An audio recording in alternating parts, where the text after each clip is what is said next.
How's it going, everybody? In this video, I want to answer some questions I've been receiving in reaction to the Ninth Circuit's recent ruling in Duncan v. Bonta, which deals with California's magazine ban.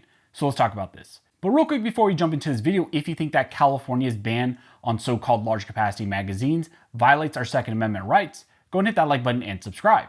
I also want to give a shout out to one of the main supporters of the channel, which is Route 66, Shooting Sports Park down in San Bernardino. It's an amazing range. If you came out to the Armed May event last year, you know how amazing the range is, how amazing the staff is. So if you're in the LA area, if you're in the Southern California area, I highly recommend check them out. They also do a bunch of training down there as well, so check their website out for stuff like that. I also want to let you know that this content is powered by the Firearms Policy Coalition. So head on over to joinfpc.org to help support the Second Amendment cause. Thank you again, Firearms Policy Coalition, for supporting this channel. So like I said in the intro, in this video, I want to answer some of the questions I have been receiving after the Ninth Circuit issued their ruling in Duncan v. Bonta / the California magazine ban case. Some of the biggest questions I've been receiving is what happens now after the en banc has ruled in this case, and also what happens with the possession of Freedom Week magazines that a lot of us purchased during that week period. Now, real quick, I want to say, although I am a licensed and practicing attorney in the state of California, this is not legal advice. I am not your attorney. I'm just trying to give you guys the best information I can, but don't take this as gospel. Don't take this as actual legal advice or anything like that. Duncan v. Bonta, previously known as the Duncan v. Becerra case, involves the possession of so-called large capacity magazines in the state of California. California Penal Code Section 32310 bans the buying, selling, possession, etc. of magazines that hold more than 10 rounds by ordinary law-abiding citizens in the state. The law was challenged, and it was challenged in a district court before Roger T. Benitez, or Saint Benitez as some have called him, and he issued a ruling that found that the law was a violation of the Second Amendment. This led to what is called Freedom Week in the state of California, and during that week period of time, millions of magazines were purchased by California gun owners in the state. After that week period, the ruling by Benitez said those in lawful possession of Freedom Week magazines could maintain them without fear of prosecution by the state. The enforcement of the law against the possession of the magazines was put on hold until the final determination of the appeal of this case. And on appeal, a 3-judge panel in the Ninth Circuit reviewed the decision of Judge Benitez, and they agreed with his ruling. Well, after losing once again, California didn't like that, so they sought a rehearing en banc, which means before 11 judges, and they are randomly selected judges in the Ninth Circuit, or allegedly randomly selected judges. And essentially the en banc panel heard the case, and they have issued a ruling, and that was the last video I made with the actual ruling. And in this ruling, they found that California's magazine ban does not violate the Second Amendment. The en banc panel therefore reversed the decision of Judge Benitez and is remanding the case back down to him, but only to enter judgment in favor of the state of California. This therefore completely undoes the prior decision by the 3-judge panel and also the lower court decision by Judge Benitez, and this results in the stay that Judge Benitez put in place potentially being removed and the status quo of the complete ban on magazines over 10 rounds happening once again. So first, let's talk about one of the questions I've been asked, which is procedurally, where does this case go from here?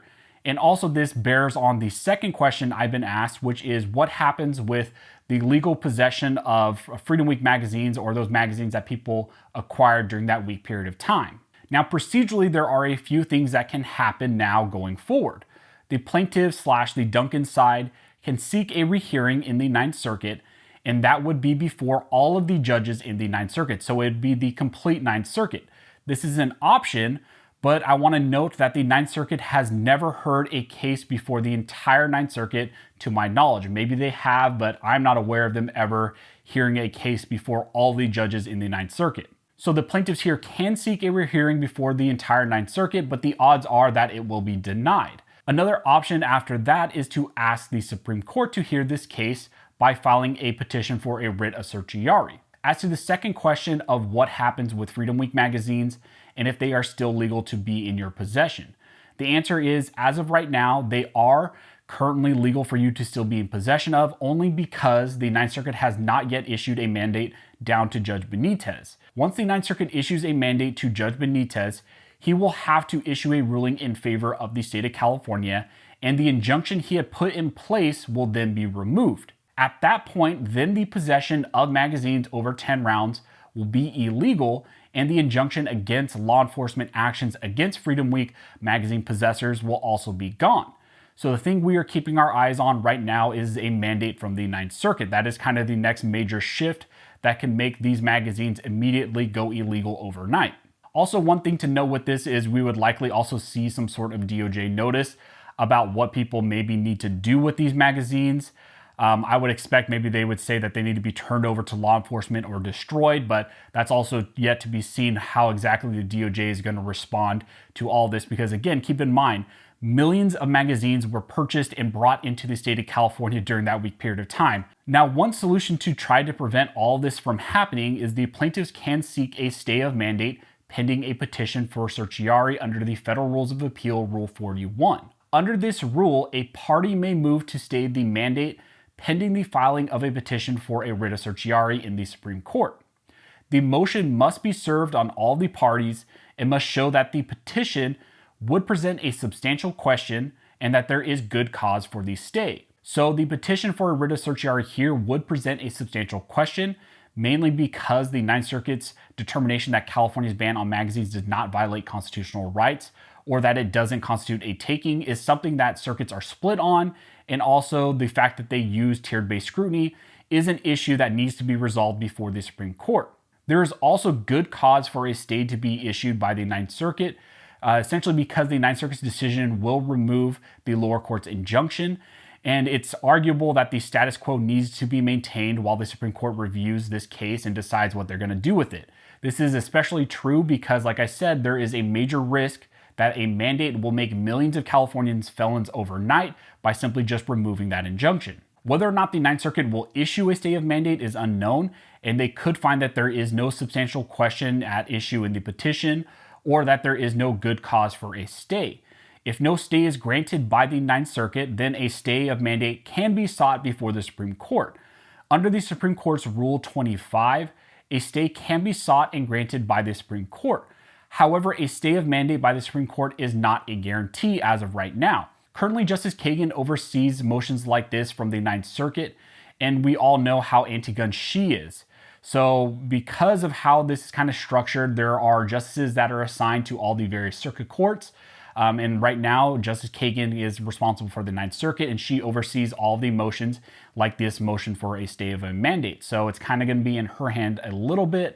One potential way around this is to seek an emergency request, which often requires the request be removed and reviewed by the entire court. But the general draw of Kagan as the overseer of the Ninth Circuit is not necessarily favorable to us. If the Supreme Court ends up denying the stay and the Ninth Circuit ends up denying the stay, then at that point a mandate can be issued immediately. And really that's the worst case scenario, and that will lead probably to the fastest issuance of the removal of that injunction and issuance of a ruling by Judge Benitez, and really leading to a lot of issues here in the state of California with the possession of those Freedom Week magazines. If a stay of mandate is granted by either the Ninth Circuit or the Supreme Court, then the status quo will remain the same, and essentially it will then stay the same until either Supreme Court denies the petition for review, or if they do take up review of this case, the status quo will remain the same until they issue their ruling. So that's kind of the best case scenario, where a stay is granted and everything just stays the same until the Supreme Court addresses this issue.